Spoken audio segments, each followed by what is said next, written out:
Salut, c'est Nox. Aujourd'hui, une vidéo inattendue. J'ai mis les couleurs, et oui, comme vous l'aurez vu dans le titre, c'est pour l'essai de la nouvelle R1300 GS Adventure. J'ai eu la chance d'essayer cette moto pendant une journée complète. J'ai fait des petites routes, surtout. J'ai pas fait vraiment de grandes routes ou d'autoroutes, très peu.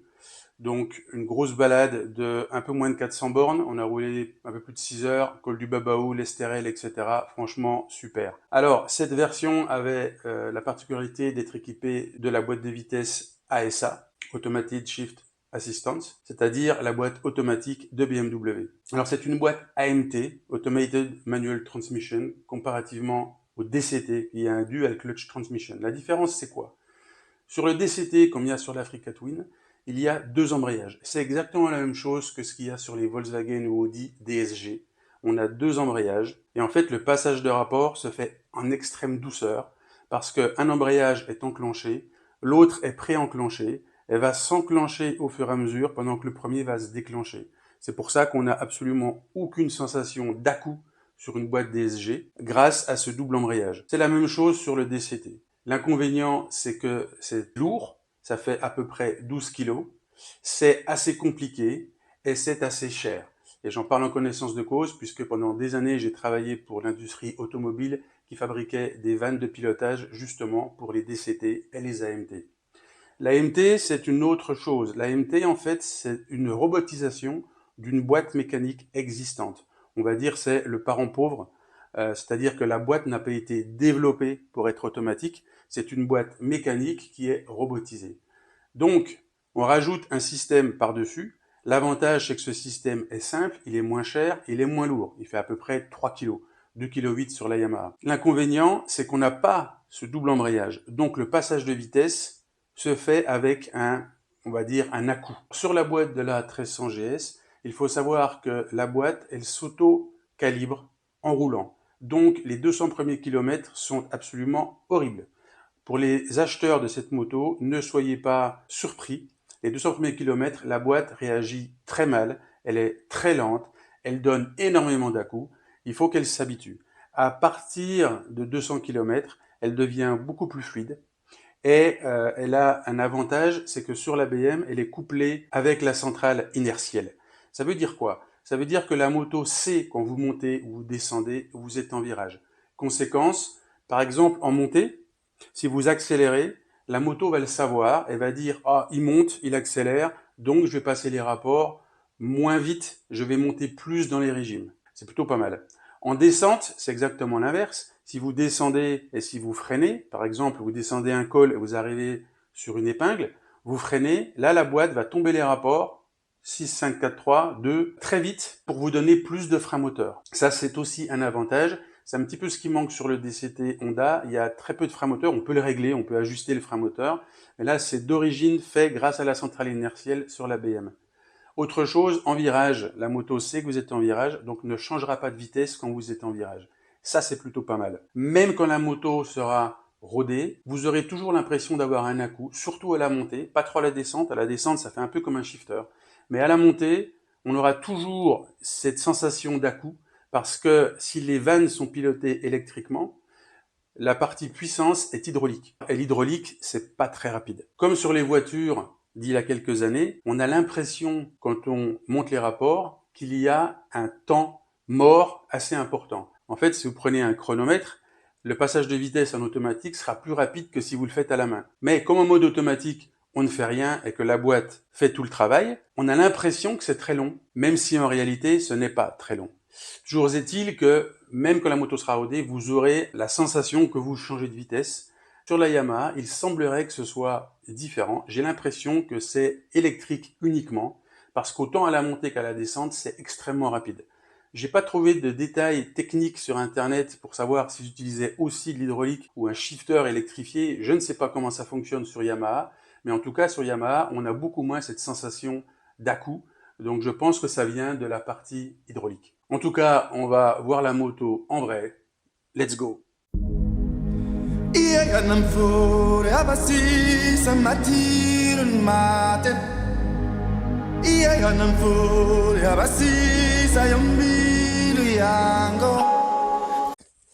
Voilà la bestiole dans un décor magnifique. C'est une version à boîte automatique, on va en parler. Donc de l'avant, elle est assez imposante, mais on va dire guère plus que l'ancienne 1250 GSA que j'ai eue. Les clignotants sont intégrés comme la R1300 GS dans les pare-mains, mais avec le pack enduro, ils ne sont pas là, ils sont sur le côté. Je vous conseille d'ailleurs d'aller voir la vidéo d'Oli le Belge. Je mets le lien de sa vidéo dans la description en bas. Ensuite, au niveau du look, effectivement, ça plaît ou ça plaît pas. C'est assez bestial. Ce qui gêne un peu, c'est la partie aluminium devant. Ici, les supports de valise qui ne sont de toute façon pas disponibles pour l'instant chez BMW. On n'a aucune date. Avis aux amateurs. Si vous voulez acheter cette moto avec des valises, je vous conseille d'être très patient. Ce que je comprends pas, c'est pourquoi de ce côté-ci, il y a le bouchon qui sert d'alimentation. Mais en fait, derrière, c'est bien alimenté. Comme sur les Vario de la GS. Par contre, il n'y a rien de ce côté. C'est assez bizarre. Là, c'est monté avec un top case JV. Et ce qu'on peut voir d'ailleurs, c'est que ici, sur la platine BMW qui elle est équipée de la connexion électrique, il faut rajouter une platine JV Monoki pour mettre le top case JV plus le top case JV. Donc tout ça, ça a un coût, ça a un poids, ça a un visuel assez lourd. L'autre solution, c'est de tout changer l'arrière ici et de mettre uniquement le cadre JV avec la platine, ce qui allège tout ça. C'est-à-dire que tout ça s'en va et on a simplement le support JV. Pour les valises, je pense que JV et les autres vont bientôt faire quelque chose aussi. Je sais pas quand, dans 2 mois, 3 mois, on verra. Peut-être qu'à l'ECMA, ils présenteront quelque chose. Aujourd'hui, on n'a aucune date, comme je le disais, pour les valises BMW. Quelques petits points importants, comme par exemple ici, la trappe ici tape dans les pontets. Donc là, on a mis du scotch pour pas abîmer. Mais prévoyez quelque chose pour éviter ça. Il y a un système pour la sacoche réservoir qui se pivote ici et qui se clipse ici. On tire sur une petite ficelle devant et elle se bascule, ce qui permet de pouvoir faire le plein sans enlever la sacoche. Ça, c'est plutôt bien vu. Elle est déjà en démonstration dans la concession. Donc j'ai eu l'occasion de la voir et c'est plutôt sympa. Alors au niveau de l'écran, du tableau de bord, du guidon, c'est exactement la même chose que sur la 1300 normale. À part que sur celle-ci, il y a ce petit bouton ici pour la boîte automatique. Drive tout automatique ou M manuel. Mais on a toujours un sélecteur. Pourquoi? Tout simplement parce que en mode full auto, on n'a rien à faire, les vitesses passent toutes seules. Et en mode manuel, on peut passer les vitesses au sélecteur. C'est pas mal, c'est beaucoup mieux que sur les systèmes DCT de Honda ou même le Yamaha sur la nouvelle MT-09 qui marche avec des palettes parce que là avec le sélecteur on est beaucoup plus naturel avec le passage de vitesse au pied et les mains restent sur le guidon. Donc je trouve que ça c'est plutôt très bien de pouvoir utiliser le sélecteur pour la fonction manuelle. D'ailleurs, ce qu'il est important de noter aussi, c'est qu'en version full auto, on peut quand même forcer la montée et la descente avec le sélecteur. Ça, c'est pas mal. Après, comparé au DCT, j'ai eu l'occasion d'essayer le dernier né sur l'Africa Twin la semaine dernière, ainsi que le Yamaha sur la MT-09. La boîte de vitesse est un peu lente. Alors peut-être que la moto est neuve et donc il faut le temps qu'elle s'adapte, il faut le temps qu'elle s'auto-calibre. Le nouveau DCT est plutôt pas mal, très souple, on ne sent pas du tout les à-coups. Sur la BM par contre on sent vraiment les à-coups, pas trop à la descente mais à la montée. Et je suis assez bluffé sur la Yamaha parce que là on sent rien du tout. C'est plutôt très bien fait. Il faut bien entendu s'habituer à la conduite avec cette boîte auto, mais franchement moi je trouve ça plutôt pas mal. Franchement, je me régale. Elle est très maniable, beaucoup plus que la 1250 GSA. Centre de gravité plus bas, je pense. Châssis revu. C'est pas la GS standard. Bien sûr, c'est plus lourd. Bien sûr, c'est plus encombrant. Mais c'est quand même assez impressionnant de maniabilité vu le gabarit de la bestiole. Petite chose à noter.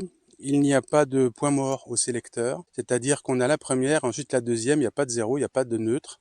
Pour avoir le neutre, il faut appuyer sur ce bouton-là longtemps. Alors, c'est pas mal parce que quand on s'arrête, qu'on soit en manuel ou qu'on soit en automatique, on va s'arrêter en première.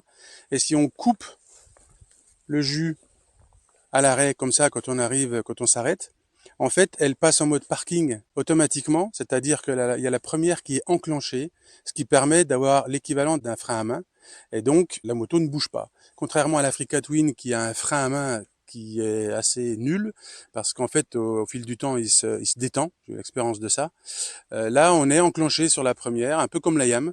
Et ça, c'est plutôt très bien pour être sûr qu'on est en mode parking. D'ailleurs, petit souci pour la manœuvrer à la main, c'est que en général, on est du côté gauche. On a bien une prise ici pour la main droite. On a bien la main gauche sur le guidon, mais on n'a plus de levier d'embrayage. Donc, si on la manœuvre à la main, imaginons qu'on soit en descente, on n'a pas moyen de l'arrêter. Ça, c'est un petit point négatif que j'ai pas remarqué sur la YAM parce que la YAM est extrêmement légère. Sur l'Africa Twin, on peut utiliser le frein à main. Par contre, sur celle-là, eh bien, elle est lourde et il n'y a rien. Donc, il y a un gros risque de se laisser emporter quand on la manœuvre à la main. Donc, je pense que pour les utilisateurs, il va falloir s'habituer à manœuvrer la moto du côté droit. C'est pas forcément le plus naturel. Comme ça, on pourra toujours avoir le frein avant pour arrêter en cas de problème. Les détails, vous les aurez sur la vidéo d'Oli, le Belge. En ce qui me concerne, je vais continuer ma balade avec mon pote Pilou. Salut Pilou! On va rentrer tranquillement et on va rendre cette moto. Bisous à tous et à la prochaine. Et si vous voulez voir comment fonctionne cet admirable Shiggy, allez voir ma vidéo. Voilà, l'essai sur route est terminé. Avant de conclure, je voudrais dire un grand merci à toute l'équipe de Bayern Avenue, le concessionnaire BMW de Mougins, en particulier à Carole. Je vous invite à les contacter pour aller essayer les motos, celles-ci ou d'autres. Je mets les coordonnées en description en bas. N'hésitez pas à y aller, à voir et à essayer. En conclusion, je vais comparer cette GS Adventure avec la GS normale que j'ai depuis le début d'année, avec laquelle j'ai déjà fait 12 000 km. Au niveau autonomie, effectivement, avec 30 litres, même si la moto consomme plus que la 1250, on aura une autonomie de plus de 500 km. Ok, super. À quoi ça sert? Ça rajoute du poids, ça rajoute de la grosseur, mais est-ce qu'on fait souvent des balades où on ne s'arrête pas pendant 500 km? À moins de faire le tour du monde ou d'aller dans le sud du Sahara, si vous restez en Europe, il y a des stations partout, donc je vois pas trop l'intérêt d'avoir cette autonomie qui est vraiment beaucoup plus grande. Deuxième chose, l'emport. Cette GS Adventure a tout l'arrière, la boucle arrière modifiée pour pouvoir mettre des valises plus grosses, pour pouvoir avoir plus de poids d'emport. Personnellement, sur la mienne, j'ai déjà 170 litres d'emport.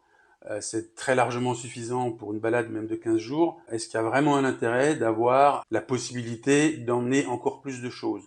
Je ne suis pas sûr. Donc je dirais que entre la GS normale et la GS Adventure en 1300, je ne vois pas trop l'intérêt d'avoir une Adventure à part le fait d'avoir un truc plus gros. Par contre, la boîte automatique, oui. Que vous choisissiez une GS ou une GS Adventure, clairement, même si la boîte auto n'est pas un DCT, franchement, c'est bien. On s'y habitue très bien. Et les sceptiques sont les mêmes qu'il y a 20 ans, ne voulaient pas entendre parler des voitures en boîte auto, et aujourd'hui tout le monde a une voiture en boîte auto, les 2 tiers des ventes c'est des voitures en boîte auto, ça sera la même chose pour les motos, parce que les gens s'habitueront, et le confort est là, surtout quand on fait des épingles, on ne cale pas, on a juste à s'occuper de la trajectoire, franchement c'est top. Il y a encore des progrès qui vont être faits, mais sincèrement, aujourd'hui, j'aurais à racheter une GS, je prendrais la boîte automatique. Il faut savoir aussi que si tous les constructeurs y viennent, même Katoche y vient, c'est aussi par rapport aux normes. Aujourd'hui, les normes Euro 5, 6, 7, 8, etc., on est obligé d'avoir une optimisation du passage des vitesses pour les émissions. Et aujourd'hui, une des réponses pour optimiser ça, c'est la boîte auto. Si on met la moto comme une voiture en boîte automatique, en mode éco, on va consommer le moins possible et la moto fera mieux que n'importe quel pilote. Donc aujourd'hui, les constructeurs tendent aussi à passer en boîte automatique pour avoir plus facile à passer les normes. Donc que ça plaise ou que ça plaise pas, d'ici quelques années, ça sera de l'automatique. Dernier point de conclusion, la comparaison entre la GS Adventure et la 1250 Adventure que j'ai eu pendant plusieurs années. Aujourd'hui, BMW vend 2 tiers d'Adventure en 1250 pour 1 tiers de GS normale. La raison majeure, c'est pas d'avoir un énorme réservoir, la raison majeure, c'était le confort. Parce que vous pouvez rouler toute la journée pendant des semaines avec la GS Adventure 1250, vous êtes sur un canapé roulant. Et le confort est absolument optimum et c'est super. Sur la 1300, c'est pas la même histoire. Tout simplement parce que le châssis, la position, c'est à peu près la même que sur la GS. C'est pour moi un roadster avec un gros réservoir.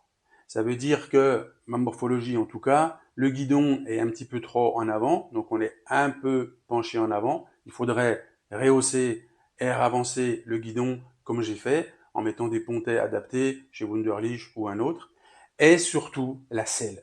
La selle, c'est une catastrophe, c'est du bois. Et une des raisons, c'est que les ingénieurs allemands ont pensé que c'était une super idée de remonter les résistances chauffantes pour que la selle chauffe mieux. Sauf que les résistances étant plus hautes, et bien la selle est plus dure. Et du coup, le confort est honnêtement catastrophique. J'ai eu mal au cul. Donc, si vous achetez une 1300 GS ou une 1300 GS Adventure, si vous roulez beaucoup, vous serez obligé de refaire une selle. La mienne, je l'ai refait 3 fois pour être vraiment bien. Maintenant, c'est top.